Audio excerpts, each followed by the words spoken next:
হে তরুণ যুবকেরা, হে আমার বন্ধুরা, হে আমার মুরব্বিয়ানেরা, শুনে রেখে দিন বাবা, জেনে রেখে দেন মুসলমান।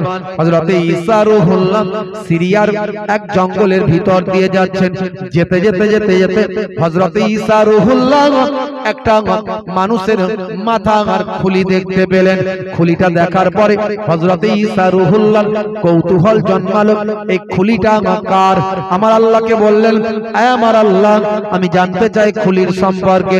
আল্লাহ বললেন, হে নবী ঈসা, তুমি ওই খুলিকে জিজ্ঞাসা করো, তার পরিচয়টা সে তার নিজের মাথা থেকে নিজের মুখ দিয়ে তার পরিচয়টা দেবে।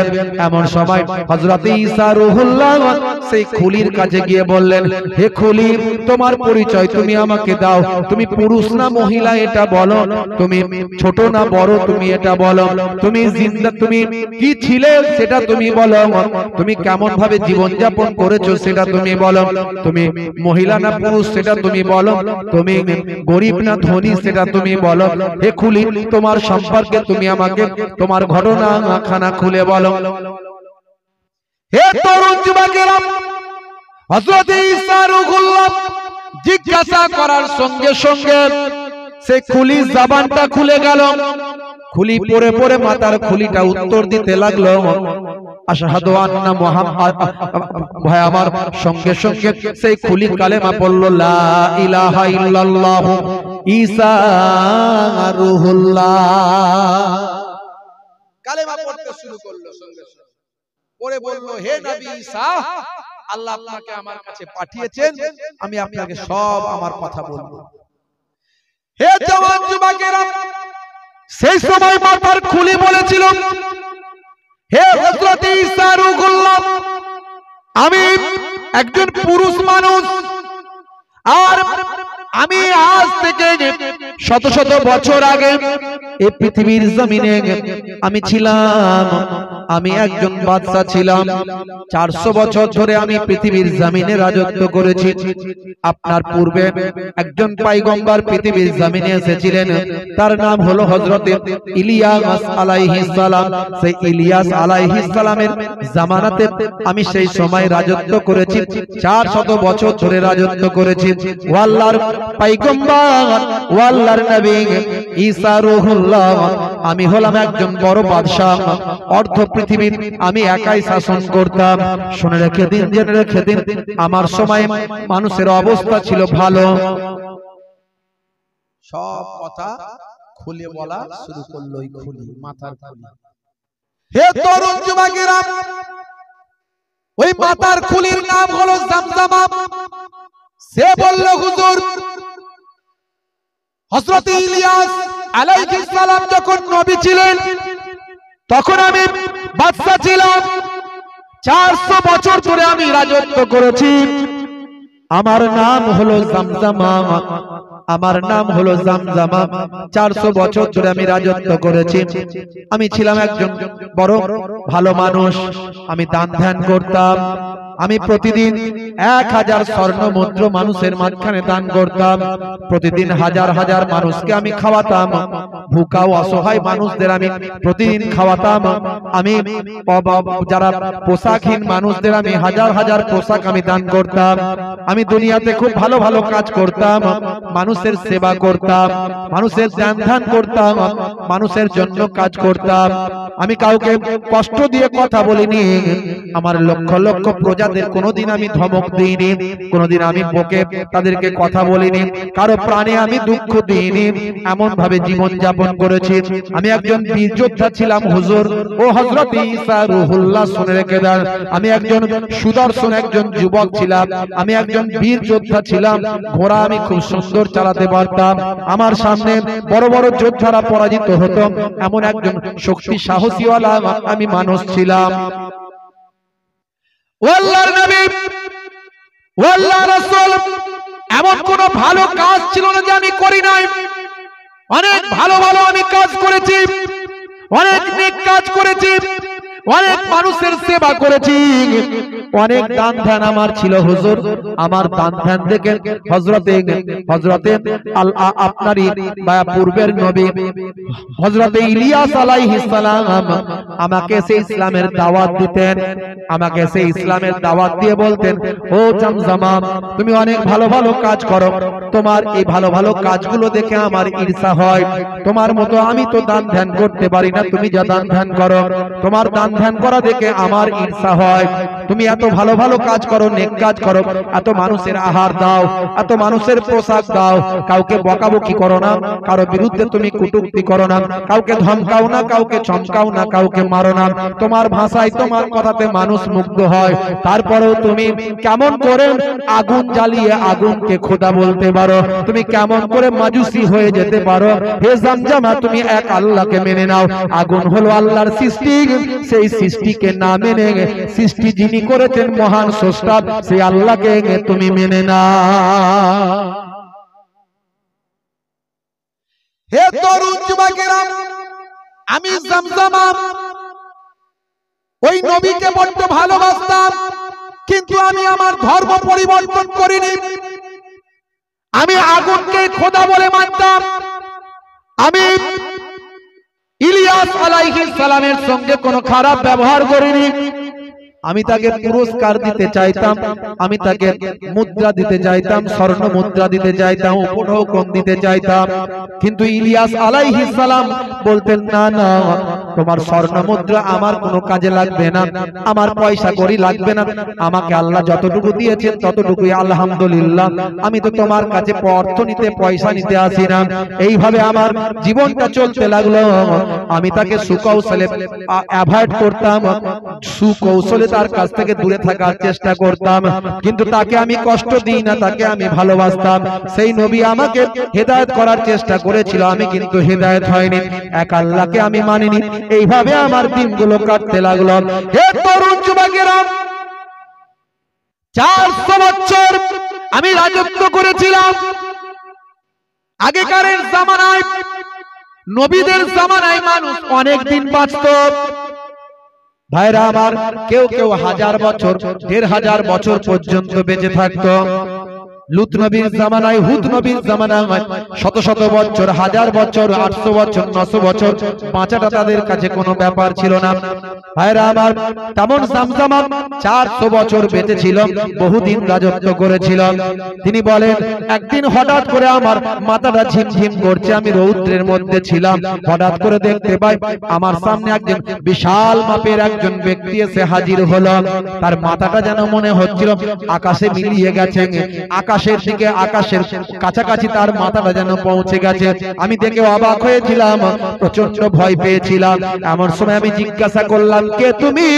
হু আর ইউ? মান আনতা, তুমি কে?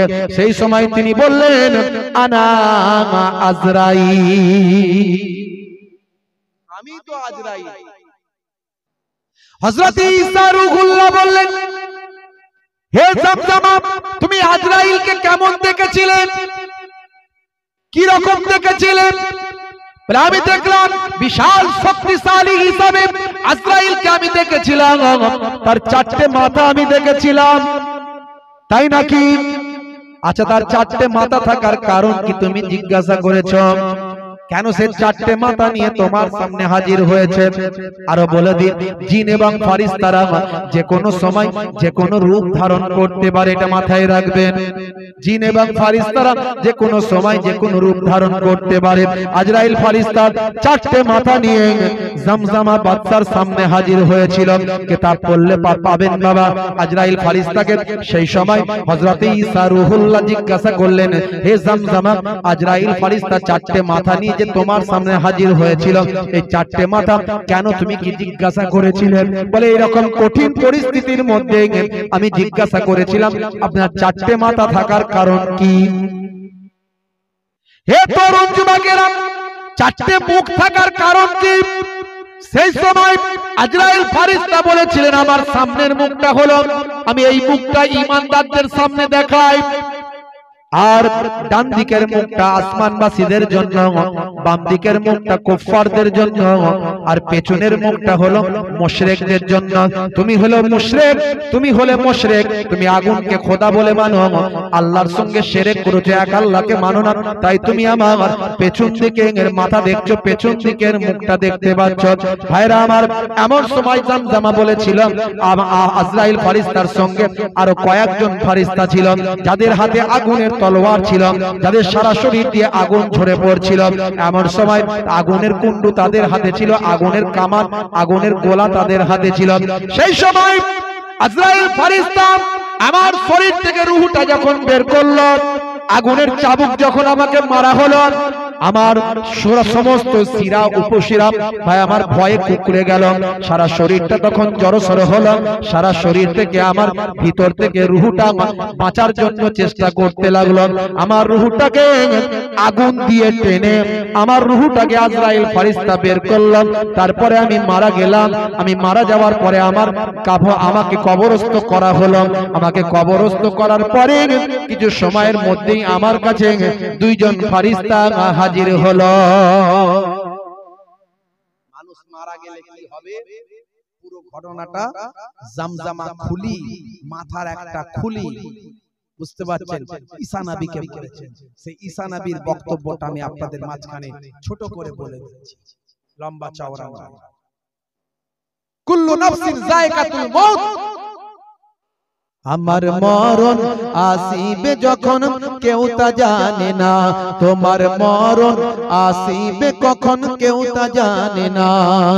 তুমি মরে গেলে আমি মরে গেলে তোমরা আমায় ভুলে যেও না, আমি মরে গেলে তোমরা আমায় ভুলে যেও না। তোমার মরণ আসিবে কখন কেউ তা জানে না, তোমার মরণ আসিবে কখন কেউ তা জানে না। এই দুনিয়ায় চিরজীবন কেউ তো থাকবে না, অন্ধকার কবর যে তোমার আসল ঠিকানা। এই দুনিয়ায় চিরজীবন কেউ তো থাকবে না, অন্ধকার কবর যে তোমার আসল ঠিকানা। সেই কবরের পিতা মাতা কেউ তো আসবে না, সেই কবরের আত্মীয়জন কেউ তো আসবে না, সেই কবরের নবী ছাড়া কেউ তো আসবে না। আমার মরণ আসিবে কখন কেউ তা জানে না, তোমার মরণ আসিবে কখন কেউ তা জানে না। কথা ঠিক না ভুল বলেন?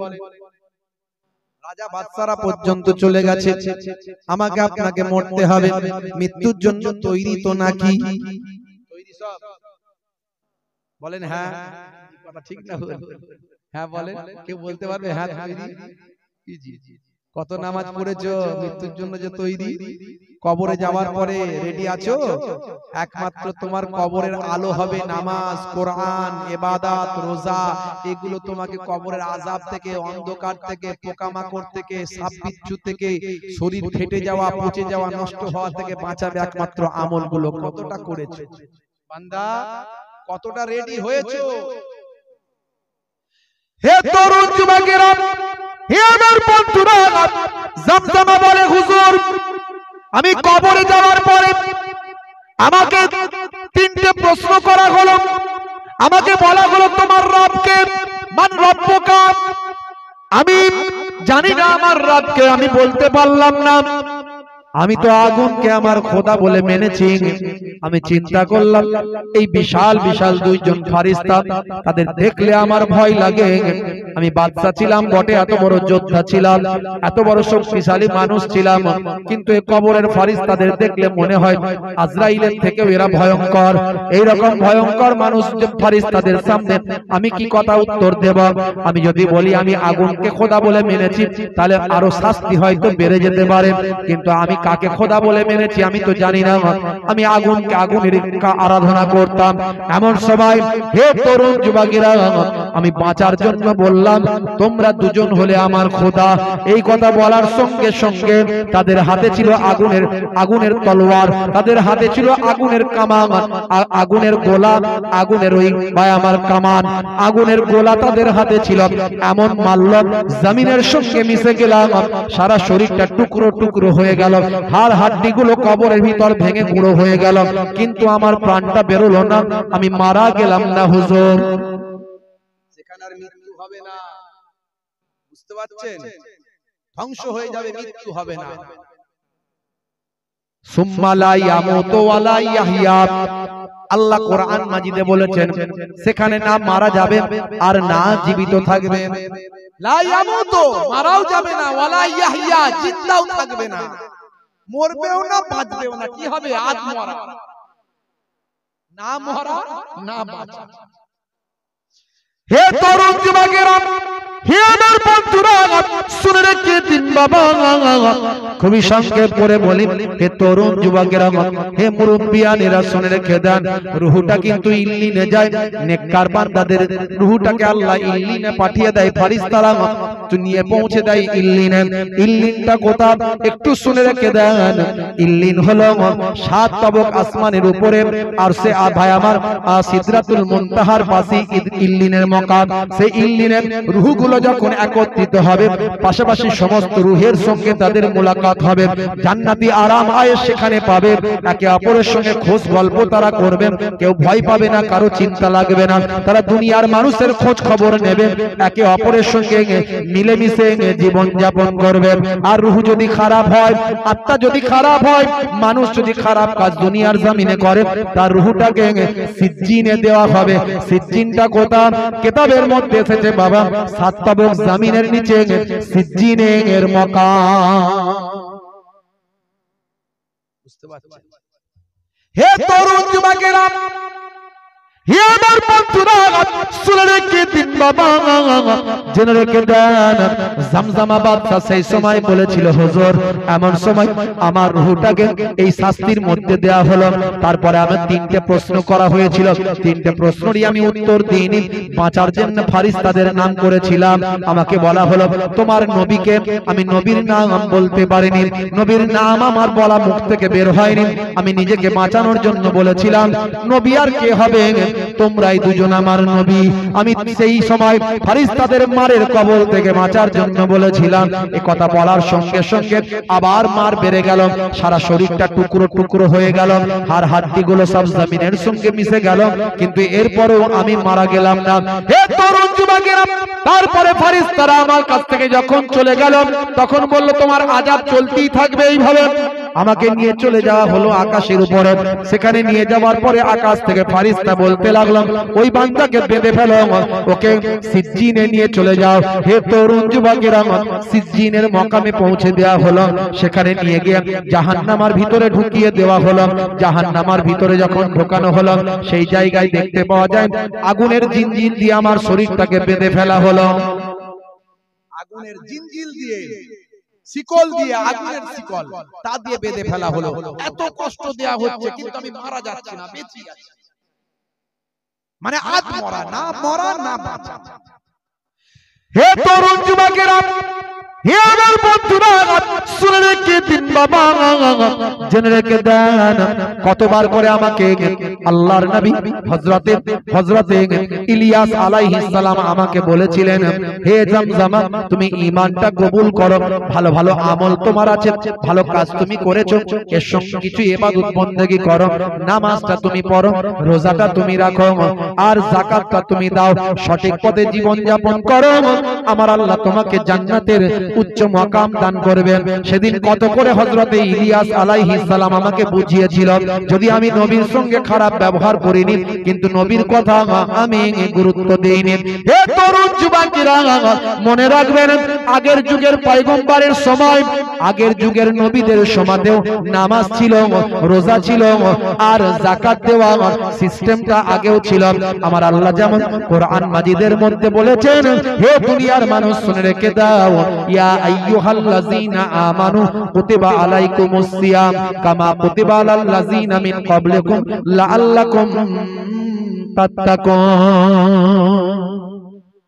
হে বিশ্বাসী বান্দারা, তোমাদের উপর রমজানের রোজা ফরজ করা হলো যেমন তোমাদের পূর্ববর্তীদের উপরেও রোজা ফরজ করা হয়েছে।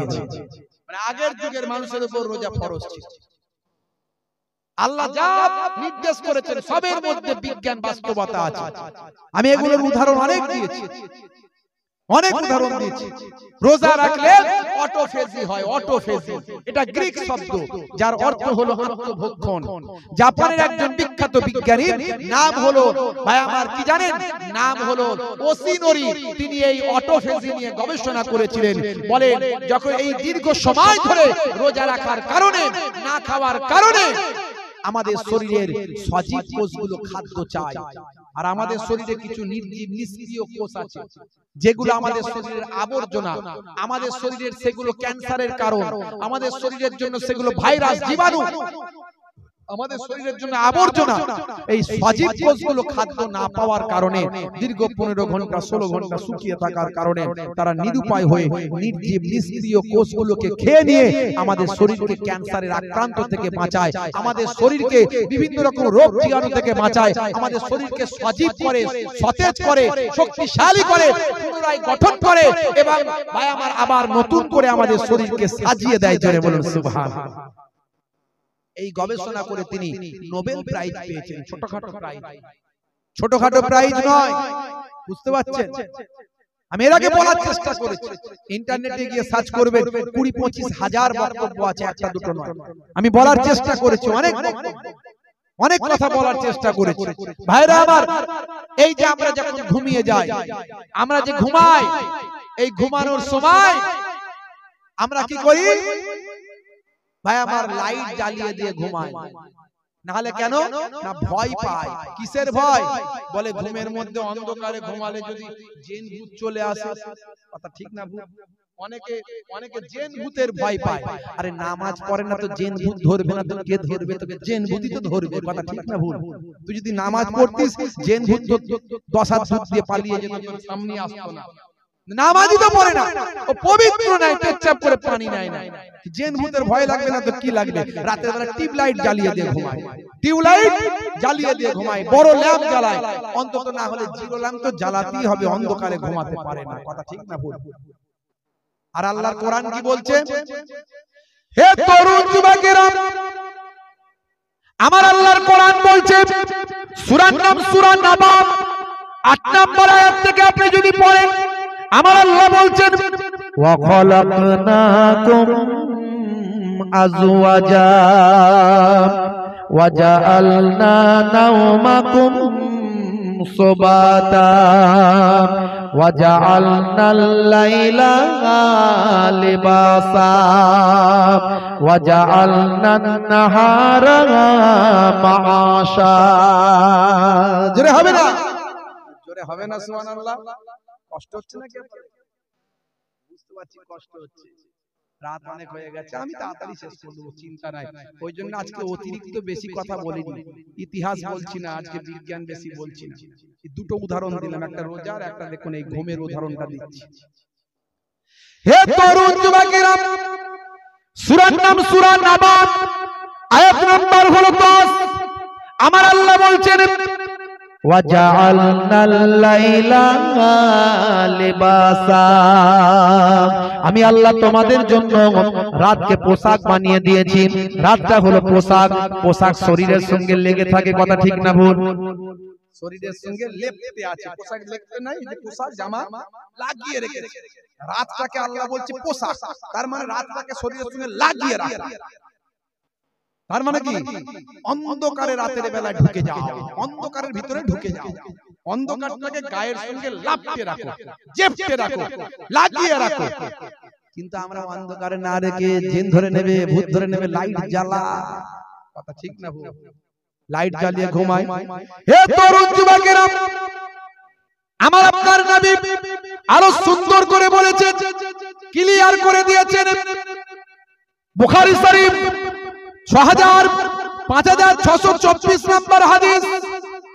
হে তরুণ যুবকেরা, মুসা ইবনে ইসমাঈল হাদাসানা হাম্মাম বিন আতা, হাম্মাম আন আতা আন জাবির আন্না রাসূলুল্লাহ সাল্লাল্লাহু আলাইহি ওয়াসাল্লাম ক্বালা আতফিউল মাসাবিহা ইযা রাকাতুম। আল্লাহর নবী বলেন, বুখারী শরীফের হাদিস 6524 নম্বর হাদিস, হে তরুণ যুবকেরা, আল্লাহর নবী বলেন যখন তোমরা ঘুমাবে আলোটা নিভিয়ে দাও। জোরে হবে না? আরে জোরে হবে না? আল্লাহর নবী বলেন যখন তোমরা ঘুমাবে আলোটা নিভিয়ে দাও। কোরআন বলল অন্ধকারের ভিতরে শরীরটাকে পোশাকের মতো অন্ধকারটাকে শরীরের সঙ্গে লাগিয়ে নাও। নবী ডাইরেক্ট বললেন যখন ঘুমাবে আলোটাকে নিভিয়ে দাও। হে তরুণ যুবকেরা, স্বাস্থ্য বিশেষজ্ঞরা গবেষণা করছে, ইন্টারনেট খুললে আপনি পাবেন, স্বাস্থ্য বিশেষজ্ঞরা বলছেন যখন মানুষ ঘুমিয়ে যায়, ঘুমিয়ে যাওয়ার পরে হে তরুণ যুবকেরা, মাথা থেকে আমাদের হরমোন নিঃসৃত হয়। 5 ধরনের হরমোন মাথা থেকে নিঃসৃত হয়। তা যখন মানুষ ঘুমিয়ে যায়, ঘুমিয়ে যাওয়ার পরে অন্তত 2 ঘন্টা পরে যদি গভীর ঘুমে আচ্ছন্ন হয়, আলো যদি বন্ধ থাকে, লাইট যদি অফ থাকে, ঘরটা যদি অন্ধকারে আচ্ছন্ন হয়, তখন চোখ ইন্ডিকেট করে মাথাকে বলে, হে ব্রেন, অন্ধকার আছে, এবার তোমার হরমোনটা বের করে দাও। 2 ঘন্টা অন্তত পরে গভীর ঘুমে যখন মানুষটা আচ্ছন্ন থাকে, পেছন সাইড থেকে এক ধরনের হরমোন নিঃসৃত হয়।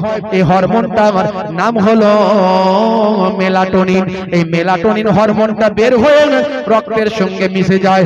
রক্তের সঙ্গে মিশে গিয়ে ক্যান্সারের আক্রমণ থেকে আপনার আমার শরীরকে এই হরমোনটা বাঁচিয়ে দেয়। জোরে হবে না? জোরে হবে না? তাহলে ক্যান্সারের আক্রমণ থেকে শরীরকে বাঁচাচ্ছে মেলাটোনিন হরমোন।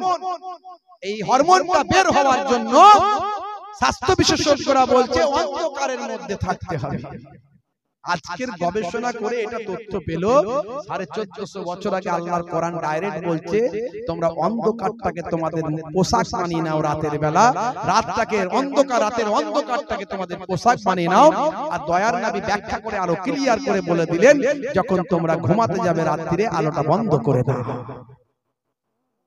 দেখছেন? এরপরেও মুসলমান কোরআন বোঝে না, কোরআন মানে না, কোরআন পড়ে না। অন্তত 100 জনের 90 জন 80 জন কোরআন পড়তে জানে না। যদি আবার পড়তে অনেকে জানে, কোরআনের ব্যাখ্যা মানে মতলব বোঝার চেষ্টা করে না। আবার যদি কিছু বুঝে টুঝে তো মেনে চলার চেষ্টা করে না। 5 ওয়াক্ত নামাজ আমরা ছেড়ে দিয়েছি, কথা ঠিক না ভুল? মুসলমানের ছেলে নামাজ ছেড়ে দিয়েছে। নামাজ হলো সবচেয়ে বড় ইবাদত। এই নামাজ ছেড়ে দিয়ে কোনোদিন জান্নাতে যাওয়া যাবে না। নামাজ ছেড়ে দিয়ে কোনোদিন জান্নাতে যাওয়া যাবে না। আল্লাহ নিজে কোরআনে বলছেন ইন্নাস সালাতা তানহা আনিল ফাহশাই ওয়াল মুনকার, নিশ্চয় নামাজ তোমাকে অন্যায় থেকে তোমাকে দূরে রাখবে, অন্যায় অশ্লীলতা থেকে তোমাকে দূরে রাখবে নামাজ। সেই নামাজ ছেড়ে দিও না। ওয়া আকিমুস সালাত ওয়া আতুজ যাকাত ওয়া আরকাউ মা'আর রাকিন, তোমরা নামাজ কায়েম করো, যাকাত প্রদান করো, আর রুকুকারীদের সঙ্গে রুকুটা করো। জোরে বলুন সুবহানাল্লাহ। নামাজ ছেড়ে দিতে হবে না। অনেক ইবাদত আছে, অনেক আমল আছে, আমি অনেক বলার চেষ্টা করেছি। আজকে আর ওই সব বেশি বলার চেষ্টা করব না। কিন্তু নামাজ যদি আপনি পড়েন, আস্তে আস্তে সব ইবাদত আপনার মধ্যে চলে আসবে, সব আমল চলে আসবে। দুনিয়াতেও সাকসেস হবেন, আখিরাতেও সাকসেস হবেন। আমার আল্লাহ বারবার বলেন যদি তুমি সাকসেস হতে চাও, নামাজে এসে তুমি সিজদায় গিয়ে পৌঁছে যাও। যদি তুমি সাকসেস হতে চাও, মসজিদে এসে নামাজে দাঁড়িয়ে যাও। তাই মুয়াজ্জিন বারবার করে আওয়াজ দিয়ে বলে কি বলেন? 5 বার বলে দিনে, 5 বার, 5 দুগুণে 10 বার। হাইয়া আলাস সালাহ,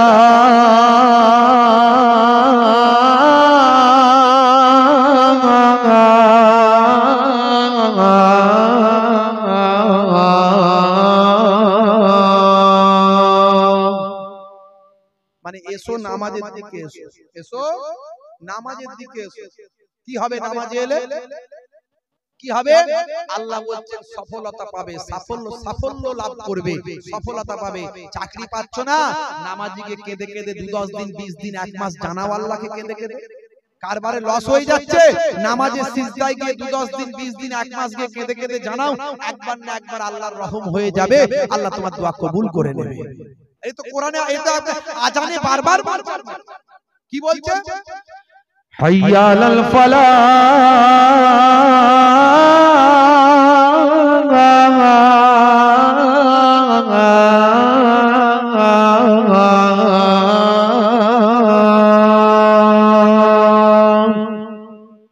নামাজে এলে আমি আল্লাহ তোমাকে সফলতা দান করে দেব। জোরে হবে না? সফলতা যদি পেতে চাও আল্লাহ বলছেন নামাজে এসে দাঁড়াও। তাই নামাজ ছেড়ে দিয়ে কোনোদিন সফলতা পাবেন এই আশা করা যায় না। ওয়াক্ত যে হলো ওযু করো মসজিদে চলো, খোদার হুকুম পালন করো, নামাজটা পড়ো। ওয়াক্ত যে হলো ওযু করো মসজিদে চলো। বলুন না ইনশাআল্লাহ, বলুন ইনশাআল্লাহ। দিন রাত পাঁচ ওয়াক্ত নামাজ পড়লে পাবে ভাই জান্নাত। ফজরের সময় হলে মসজিদে যাও তুমি চলে, থেকো না বিছানায় শুয়ে, খোদা দেন রহমত ঢেলে। জোরে হবে না সুবহানাল্লাহ বললে? ঠান্ডায় মনে বলতে পারছেন না, জড়সড় হয়ে গেছে, কথা ঠিক না? ঠান্ডা খুবই, আমি বুঝতে পারছি। তাই যে বসে আছেন আপনারা, এই এতগুলো মানুষ যে এসেছেন বসে আছেন, এটা আমাদের তকদির ভালো, কথা ঠিক না? কমিটি লোকেরও ভালো না এলে তো বলে হুজুর কি অবস্থা, বলে আপনারা এসেছেন আমাদের লাভ, কথা ঠিক না? তাই তো বলে হ্যাঁ তোমাদের লাভ, এই আপনাদের লাভ না? কি বিপদ বলেন দেখি। আমি তো জানতে চাইছি আপনারা কি বলেন, এবার আল্লাহ আমাদের সবাই লাভ বলবেন তবে তো হবে কথাটা। বলতে হ্যাঁ হুজুর আপনাদের লাভ, আমরা এসেছি আপনাদের লাভ। কি বিপদ বলেন দেখি। জোহরের সময় হলে কাজটা দাও তুমি ছেড়ে, কিছু সময় দাও নামাজে, সফলতা আসবে চলে। জোরে হবে না সুবহানাল্লাহ? আর জোরে হবে না? মাগরিবের ওয়াক্ত আসিলে মসজিদ যাও তুমি চলে, কবরের আযাব থেকে মুক্তি প্রভু দেবে।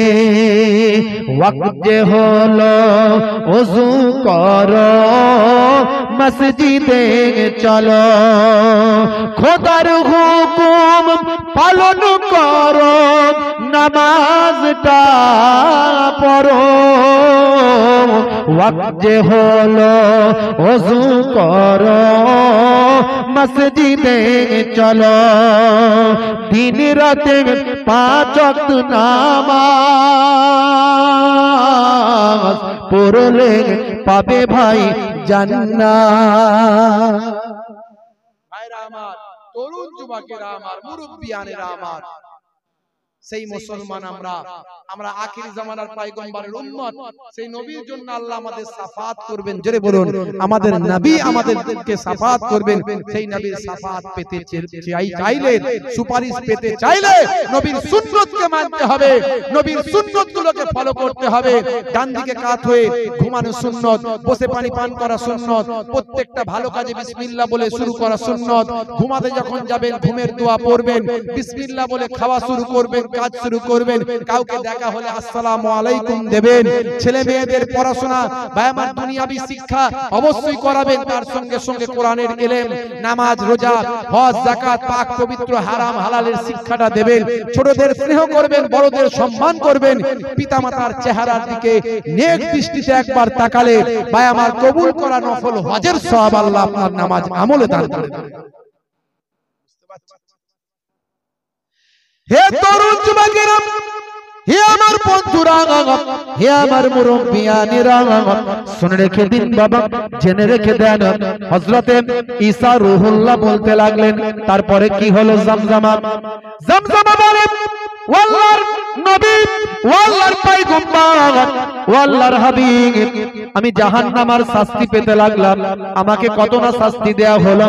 আমাকে আগুনের শিকল দিয়ে বেঁধে একটা গর্তের মধ্যে নিক্ষেপ করা হলো। সেই গর্ত যেটা ছিল আগুনের কুণ্ড, আগুনের গর্ত, সেখানে আগুনের কুণ্ডুতে আমাকে পোড়ানো হলো। আমার সারা শরীরটা কয়লার মতো হয়ে গেল। এইভাবে আমার শাস্তি চলতে লাগলো দীর্ঘদিন ধরে। এইভাবে আমি শাস্তির মধ্যে নিমজ্জিত থাকতে লাগলাম, কিন্তু আমার সেখানে মৃত্যু হলো না, আমার প্রাণটা বেরিয়ে গেল না। আমার সারা শরীরটা কয়লা হয়ে গেল। পানির জন্য পিপাসায় অস্থির হয়ে গেলাম। আমাকে পানির জন্য কত কাতরাতে লাগলাম, পানি দাও পানি দাও, পানি আমাকে দেওয়া হলো না। তার বিনিময়ে একটা গাছের পাতা খাওয়ার জন্য বলা হলো। আমি নিরুপায় হয়ে সেই পাতাটা খেতে চেষ্টা করলাম। এমন সময় সেই পাতাটা যখন আমি চেবাতে লাগলাম, আমার গলাতে আটকে গেল। আমার গলা থেকে ওই পাতা আর নামে না। পাতাটা কাঁটা কাঁটা পাতা, কাঁটাযুক্ত পাতা আমার গলাতে ভুগতে লাগলো। যখন আমি গলা থেকে কাঁটাটাকে পাতাটাকে বের করার চেষ্টা করলাম, সারা পেট থেকে আমার এমন সময় রক্ত মুখ থেকে বেরিয়ে এলো। এ তরুণ যুবকেরা, আমি এমন সময় জাহান্নামের ওই শাস্তির মধ্যে পানির জন্য অস্থির হলাম। আমাকে ফুটন্ত এমন পানি দেয়া হলো, আমি পান করার সঙ্গে সঙ্গে পেটের নাড়ি ভুঁড়িগুলো পায়খানার রাস্তা দিয়ে পায়ুদার দিয়ে সব গলে গলে বের হতে লাগলো। এরপরে আমার মৃত্যু হলো না। এইভাবে আমার কবর, আমার এইভাবে জাহান্নামের মধ্যে আযাবটা চলতে লাগলো। আজ আমি মাথার খুলি হয়ে আপনার সামনে পড়ে আছি। এমন সময় আপনার কাছে আমার একটা দরখাস্ত আছে। আমার রুহের বড্ড কষ্ট হচ্ছে। আমার দেহটা, মাথার খুলিটা উপরে উঠে চলে এসেছে, আজকে আপনার সামনে পড়ে আছি, কিন্তু আমার রুহটা বড্ড কষ্ট পাচ্ছে। আপনার কাছে আমার একটা দরখাস্ত আছে। কি দরখাস্ত চাও? কি চাও তুমি জমজমা বাদশাহ? তুমি কি চাও? তুমি তো অনেক ভালো ভালো কাজ করেছিলে, ঈমানটা তুমি আননি। হুজুর, আমি বড় আফসোস করছি, কেন আমি ঈমানটা আনিনি, কেন আমি আল্লাহকে মানিনি, কেন আমি ওই নবীর সুন্নতগুলোকে মানিনি, রাসূলের নবীর আদর্শগুলোকে আমি কেন মেনে চলিনি? তার জন্য আমার বড় কষ্ট হচ্ছে। আমাকে হযরত ইলিয়াস আলাইহিস সালাম, আপনার ভাই, কত বোঝানোর চেষ্টা করেছে, আমি বুঝিনি। তারপর আমি নামাজ পড়িনি, আমি রোজা রাখিনি, আমি হেসে উড়িয়ে দিয়েছিলাম, আর আমি আগুনের কাছে আগুনকে খোদা বলে মেনেছিলাম। আমি মাজুসি ছিলাম, আমি আগুনকে সিজদা করেছিলাম। হে তরুণ যুবকেরা, এমন সময় জামজামা বাদশা ঈসা রূহুল্লাহকে বললেন, ও আল্লাহর পয়গম্বর, ও আল্লাহর নবী, এখন আমি বুঝতে পেরেছি যদি আমি আল্লাহকে এক বলে মানতাম, আমার আমল ভালো ভালো কাজ আমার অনেক ছিল, যদি ঈমানটা থাকতো তাহলে আল্লাহ আমাকে অনেক বেনিফিট দিতেন, ফায়দা দিতেন, কিন্তু আমি সেটা পাই না। তার কারণ হলো আমার ঈমান ছিল না। ও আল্লাহর পয়গম্বর, এখন আমি আপনার উপর ঈমান আনতে চাইছি। আপনাকে আমি সাক্ষী দিয়েছি নবী বলে, লা ইলাহা ইল্লাল্লাহ, লা ইলাহা ইল্লাল্লাহ, আমি আল্লাহ ছাড়া কোনো মাবুদ নাই। আমি বলছি ঈসা রূহুল্লাহ, ঈসা নবী, আল্লাহর পয়গম্বর, এটা আমি আজকে স্বীকার করছি। হে তরুণ যুবকেরা, হে আমার বন্ধুরা, শুনে রেখে দিন বাবা, জেনে রেখে দেন। এমন সময় হযরত ঈসা রূহুল্লাহ সে যখন শুনতে পেলেন জমজমা দুনিয়ার জমিনে আসতে চায়, জমজমা বললেন, হুজুর, আমাকে আল্লাহর কাছে দরখাস্ত করুন, কিছুদিনের জন্য যদি আমাকে আল্লাহ দুনিয়ার জমিনে যদি পাঠান, আবার যদি আমার জীবনটা আল্লাহ দেন, আমি দুনিয়ার জমিনে এবার আল্লাহর ইবাদত করে, নবীর সুন্নাত আদা করে কবরের জগতে ফিরতে চাই। এমন সময় হযরত ঈসা রূহুল্লাহ আল্লাহর কাছে বললেন, হে আমার আল্লাহ, জমজমা দুনিয়ার জমিনে ফিরতে চায়, তোমার ইবাদত বন্দেগী করতে চায়, আমাকে নবী বলে মানতে চায়, তুমি কি তার হায়াত দারাজ করবেন?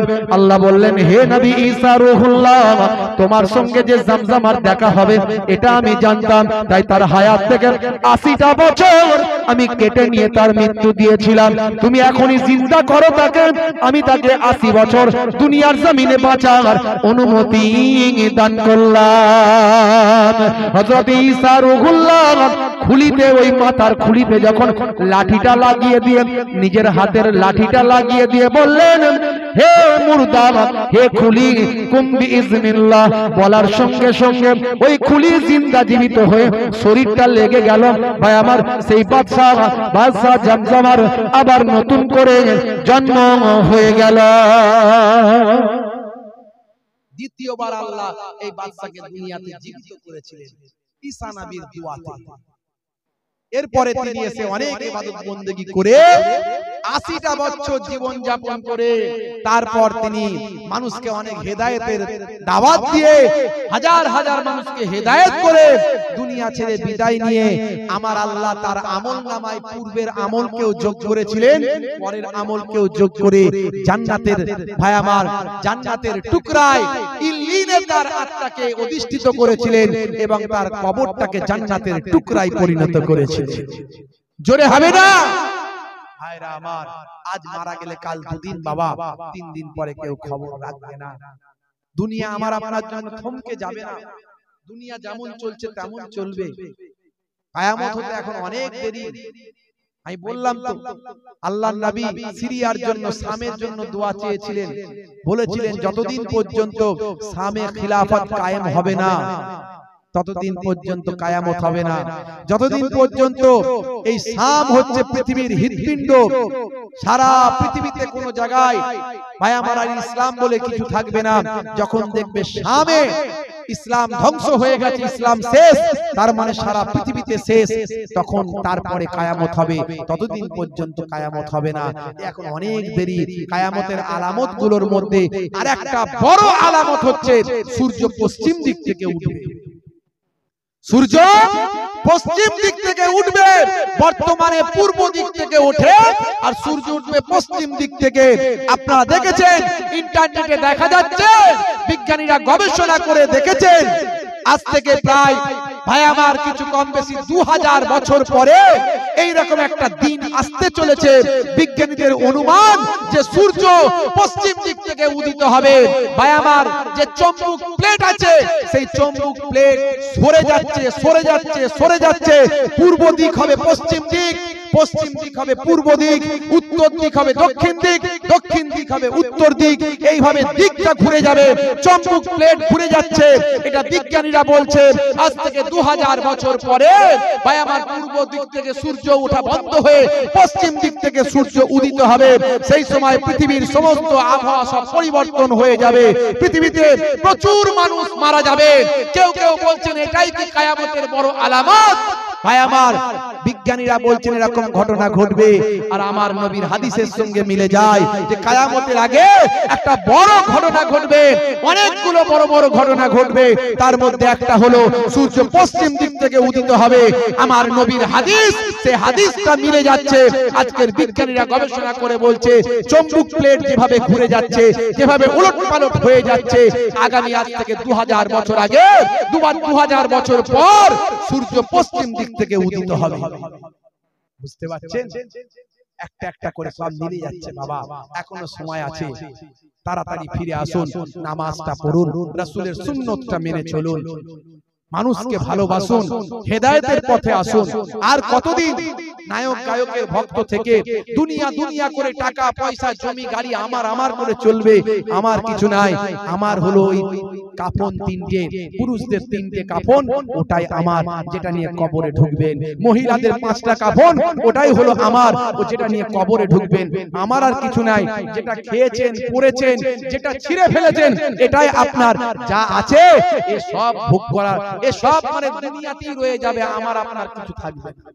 হে তরুণ যুবকেরা, হে আমার বন্ধুরা, হে আমার মুরব্বিয়ানেরা, অল্পদিন আগে আপনারা দেখেছেন সিরিয়ার যে বাদশা ছিল ভাই আমার স্বায়ত্ত শাসন কায়েম করেছিল, নাম হলো বাশার বিন আসাদ।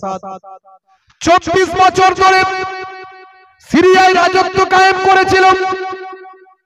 হে তরুণ যুবকেরা, ক্ষমতার মুখে এতটাই ক্ষমতার উচ্চ পর্যায়ে পৌঁছে গিয়েছিল, ভাইরা আমার তরুণ যুবকেরা ধরাকে সরা মনে করেছিল।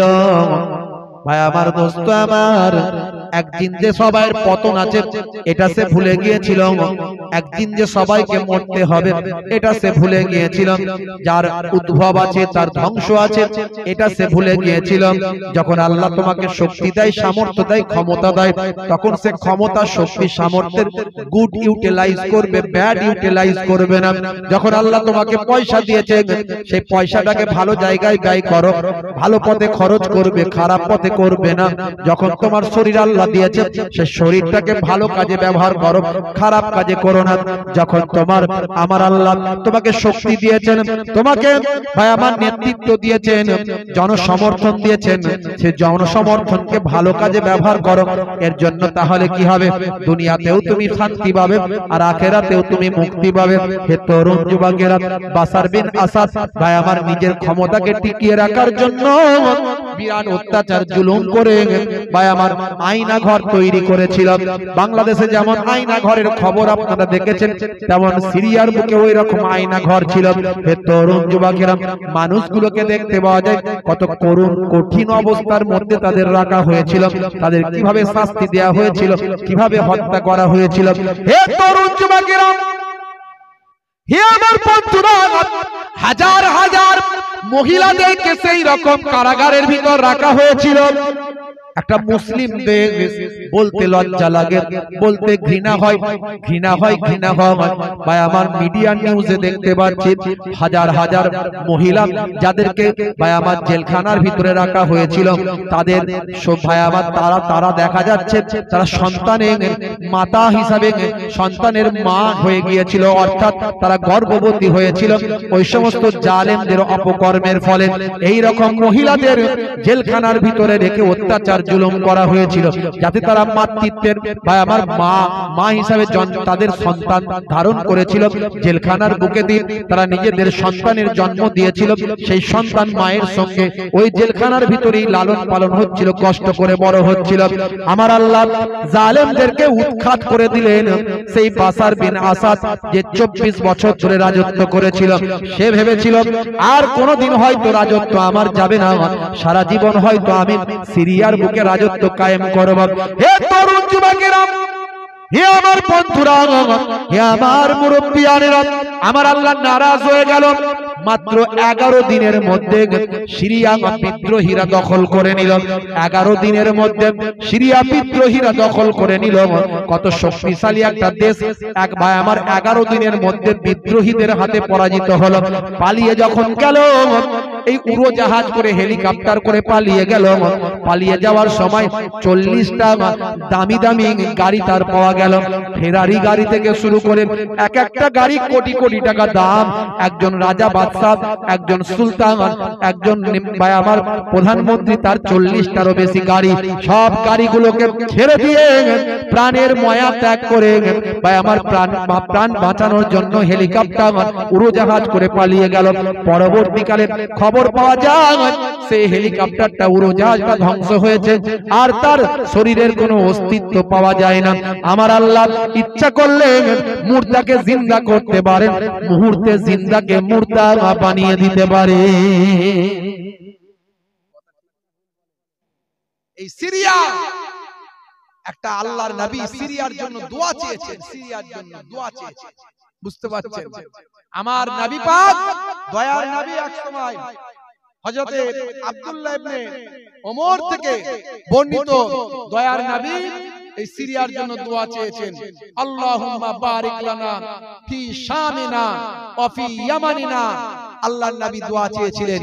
শাম বলতে বর্তমানের পুরো সিরিয়াকে বোঝায়। সিরিয়া সহ ফিলিস্তিন থেকে শুরু করে আরো কয়েকটা দেশকে শাম বোঝায়। তৎকালীন যুগে শাম অনেক বড় ছিল, বর্তমানে সিরিয়াটা শামের অন্তর্ভুক্ত। এই সিরিয়ার জন্য আল্লাহর নবী দোয়া চেয়েছেন। শুধু তাই নয়, সিরিয়ার জন্য আল্লাহর নবী বলেছেন, কি বলেছেন? আল্লাহর নবী বলেছেন পবিত্র ভূমিতে খিলাফত কায়েম হবে। দেখবে কিয়ামতের আগে এই পবিত্র ভূমিতে খিলাফত কায়েম হবে। ভাই আমার, পবিত্র ভূমি বলতে আল্লাহর নবী এই শামকে বুঝিয়েছেন, অর্থাৎ সিরিয়াকে বুঝিয়েছেন। শুধু তাই নয়, আল্লাহর নবী আরো বলেছেন, যখন দেখবে এই সিরিয়া শামেতে যখন ইসলাম ধ্বংস হয়ে গেছে, ইসলাম মিটে গেছে, তার মানে সারা পৃথিবীতে আর ইসলাম বলে কিছু থাকবে না। তখন এই শামটাকে বলা হয়েছে হৃৎপিণ্ড। হৃৎপিণ্ড তার মানে হৃৎপিণ্ডে যদি ইসলাম না থাকে, সারা পৃথিবীতে আর কোনো ইসলাম বলে কিছু থাকবে না। তার মানে তখন বুঝে নেবে কিয়ামত সামনে উপস্থিত হয়ে গেছে। সেই পবিত্র ভূমি, যে ভূমির জন্য আল্লাহর নবী দোয়া চেয়েছিলেন, সেটা হলো শাম।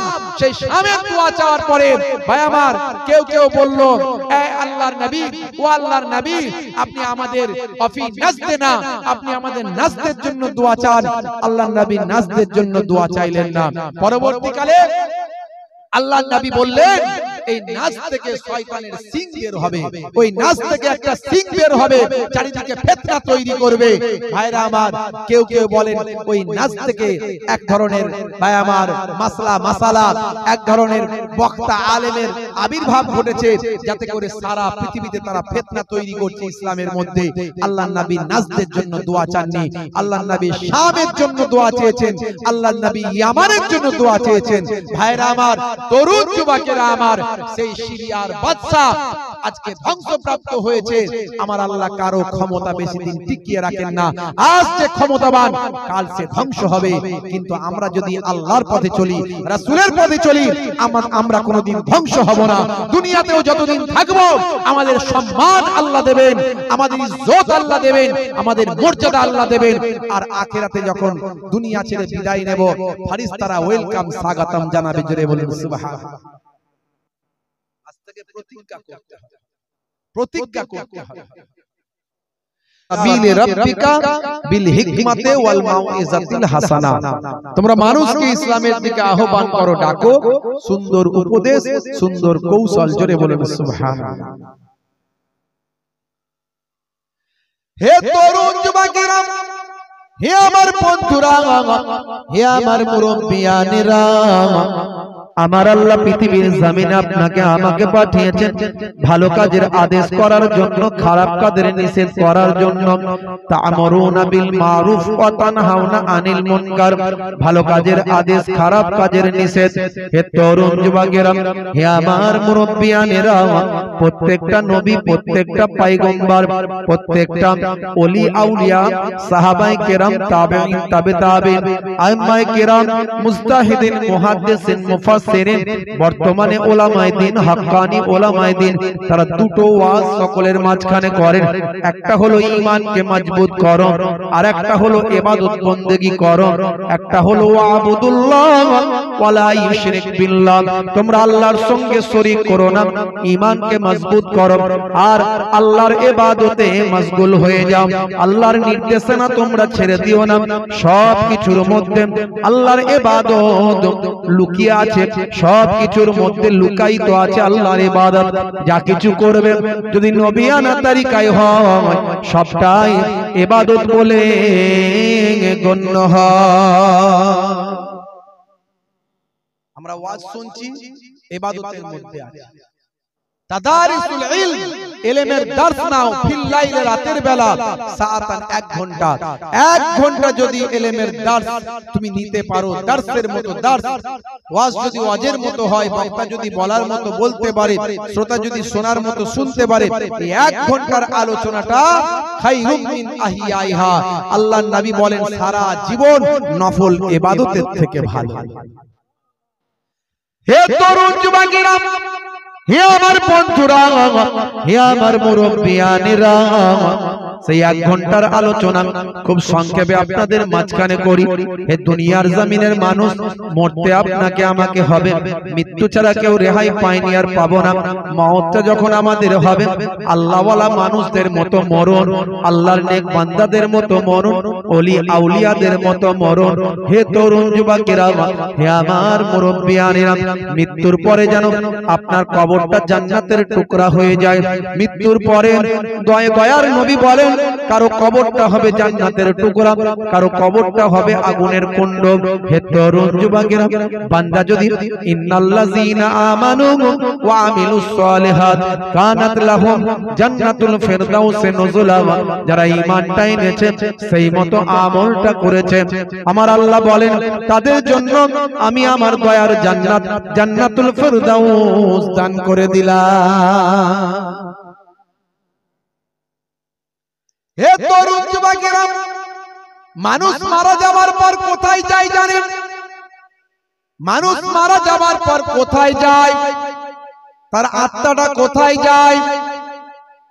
তার জিসমের কি অবস্থা হয়? হে তরুণ যুবকেরা, অনেকে বলে কবরের ধারে গেলে তো, হুজুররা বলে কবরে নাকি আযাব হয়। আমরা কবরের ধারে যাই, আমরা কবরের ধারে গেলে কোনো আযাব তো দেখতে পাই না। অনেকে বলে মানুষ যখন স্বপ্ন দেখে, স্বপ্নের মধ্যে সে কোনো কষ্ট পেল, স্বপ্নের মধ্যে আনন্দ পেল, অন্য দ্বিতীয় ব্যক্তি কি কেউ বুঝতে পারে? কোন স্বপ্নের মধ্যে কেউ বিপদে পড়েছে, স্বপ্নের মধ্যে কেউ ডুবে যাচ্ছে, স্বপ্নের মধ্যে কারো গায়ে আগুন লেগেছে, স্বপ্নের মধ্যে কেউ কষ্ট পাচ্ছে, সেটা যে স্বপ্ন দেখে সেই বুঝতে পারে, দ্বিতীয় কেউ বুঝতে পারে না। তাই কবরে যে শাস্তিটা হবে সেটা কবরবাসী ছাড়া পৃথিবীর কোনো মানুষ টের পাবে না। তবে চতুষ্পদ জন্তু ব্যতীত, চতুষ্পদ জন্তু জীবজন্তু যারা ওই কবরস্থানের পাশে আশেপাশে থাকে তারা বুঝতে পারে কবরের শাস্তির কথা। হে তরুণ যুবক, হযরত ঈসা রূহুল্লাহ একসময় সিরিয়ার জমিন দিয়ে যাচ্ছেন। আপনারা জানেন আমার আপনার নবীর আগমনের 500 বছর আগে পৃথিবীর জমিনে একজন পয়গম্বর এসেছিলেন, তার নাম হলো হযরত ঈসা রূহুল্লাহ। ঈসা নবীকে আমার আল্লাহ কতগুলো মুজিজা দিয়েছিলেন। এক নাম্বার হলো হুজুর অন্ধ ব্যক্তি যদি সামনে কেউ আসতো, তার চোখে যদি আল্লাহর নাম নিয়ে যদি হাতটা বুলিয়ে দিতেন, দেওয়ার সঙ্গে সঙ্গে অন্ধ ব্যক্তিটা চোখ ফিরে পেত। কোন কুষ্ঠরোগী মানুষ যদি হুজুরের সামনে আসতো, হুজুর যদি আল্লাহর নাম নিয়ে তার শরীরে একবার হাত বুলিয়ে দিতেন, সারা শরীরের কুষ্ঠরোগ ভালো হয়ে যেত। 3 নাম্বার, হুজুর যখন কোন মাটি দিয়ে যদি কোন একটা পাখি তৈরি করতেন, সেই পাখিতে যদি বলতেন হে পাখি জিন্দা হয়ে যাও, বলার সঙ্গে সঙ্গে পাখি জিন্দা জীবিত হয়ে উড়ে চলে যেত। হে তরুণ যুবকেরা, হযরত ঈসা রূহুল্লাহ আমার আল্লাহ 4 নাম্বার আর একটা মুজিজা দিয়েছিলেন। মুজিজা মানে হলো অলৌকিক ক্ষমতা। আমার আল্লাহ অলৌকিক ক্ষমতা দিয়েছিলেন। আপনাকে ভাবতে হবে, অনেক মানুষ অলৌকিক ক্ষমতা দেখায়, জাদু মন্ত্রের বলেতেও অনেকে অলৌকিক ক্ষমতা দেখায়। তার প্রলোভনে যদি আপনি পড়ে যান, আপনার ঈমানটা ধ্বংস হয়ে যাবে। যার মধ্যে অলৌকিক ক্ষমতা যদি থাকে, তার মধ্যে যদি ঈমান থাকে, তাহলেই বুঝতে হবে ঠিক আছে। তবে আল্লাহর ওলি হলি যে অলৌকিক ক্ষমতা দেখাতে হবে এমন কিছু ব্যাপার নয়। ওলি আল্লাহ কাকে চিনবেন, ওলি আল্লাহ কাকে বলে আপনি বুঝবেন যার মাথা থেকে পা পর্যন্ত কোরআন হাদিসের বিরুদ্ধে যাবে না, সুন্নতে নববী পাওয়া যাবে, যার মাথা থেকে পা পর্যন্ত ঈমান আর আমলে ভরপুর থাকবে, সেই হলো ওলি আল্লাহ। তাতে তার অলৌকিক ক্ষমতার বহিঃপ্রকাশ ঘটুক বা নাই ঘটুক, তবে ঘটলে আরো ভালো, ঠিক আছে, অসুবিধা নাই।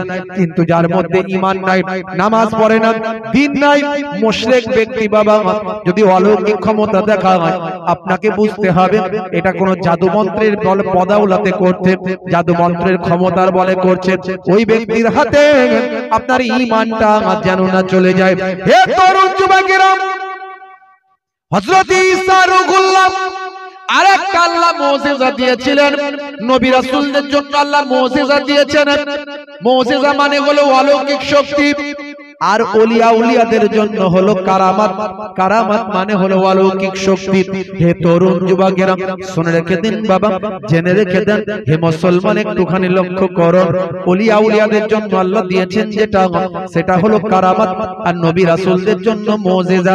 হযরত ঈসা রূহুল্লাহকে আমার আল্লাহ আরেকটা ক্ষমতা দিয়েছিলেন, অলৌকিক শক্তি দিয়েছিলেন। কোন মানুষ যদি তার সামনে আসতো, সেই মানুষটাকে দেখলেই হুজুর বলতে পারতেন তার বাড়িতে কি খাবার রান্না হয়েছে। কি খাবার রান্না হয়েছে হুজুর দেখলেই বলে দিতে পারতেন। বুঝতে পারছেন? আর 5 নাম্বার হলো কোন মৃত কবরের ধারে কোন মৃত কবরকে কোন মৃত ব্যক্তিকে তিনি যদি বলতেন জিন্দা হোক আর খাড়া হো যা, বলার সঙ্গে সঙ্গে মুর্দা জিন্দা জীবিত হয়ে দাঁড়িয়ে যেত। এই 5টা ক্ষমতা ঈসা রুহুল্লাহকে আল্লাহ দিয়েছেন, ঈসা নবীকে। ভাইরা আমার, তরুণ যুবকেরা আমার, এই কথাটা প্রথমেই বললাম কারণ বেশি আলোচনার দিকে আমি আর যেতে পারবো না। একটা উদাহরণের মাধ্যমে আপনাদের ইহসাস দেওয়ার জন্য আমি কথাটা বলছি। মুসলমান, মুসলিম তুমি নামে হলে আজ কামে হলে না ভাই। মুসলিম দেখো অপরাধে লিপ্ত কেন হয়। মুসলিম তুমি কোরআন হাদিস পড়তে জানো না। মুসলিম তুমি মসজিদেতে নামাজে এলে না। মুসলিম তুমি নামে হলে আজ মুসলিম তুমি নামে মুসলিম এলে ন্যায়ের পথে সমাজ বদলাবে রে, সমাজ বদলাবে। মুসলিম তুমি নামে হলে আজ কামে হলে না ভাই। মুসলিম দেখো অপরাধে লিপ্ত কেন হয়। বোমে বারুদে নেশার তালাই হবে না কারো সাথে। সালাউদ্দিন আর তাগুলের তুমি যে উত্তরসূরি। ব্যঙ্গ কার্টুনে ব্যঙ্গ সিনেমায় নবীর সম্মান কমে না। ব্যঙ্গ কার্টুনে ব্যঙ্গ সিনেমায় নবীর সম্মান কমে না। গুগল সার্চে সেরা মনীষী খুঁজে দেখো না। আমরা সেই নবীর উম্মত যে নবী পৃথিবীর শ্রেষ্ঠ নবী, শ্রেষ্ঠ পয়গম্বর, শ্রেষ্ঠ মহামানব। ভাইরা আমার, এটা আমি বলছি না, গুগল বলছে। গুগলে গিয়ে একবার সার্চ করলে আপনি পাবেন who is the greatest person in the world. Google আপনাকে আনসার দেবে greatest person in the world of prophet মুহাম্মাদুর রাসূলুল্লাহ সাল্লাল্লাহু আলাইহি ওয়াসাল্লাম।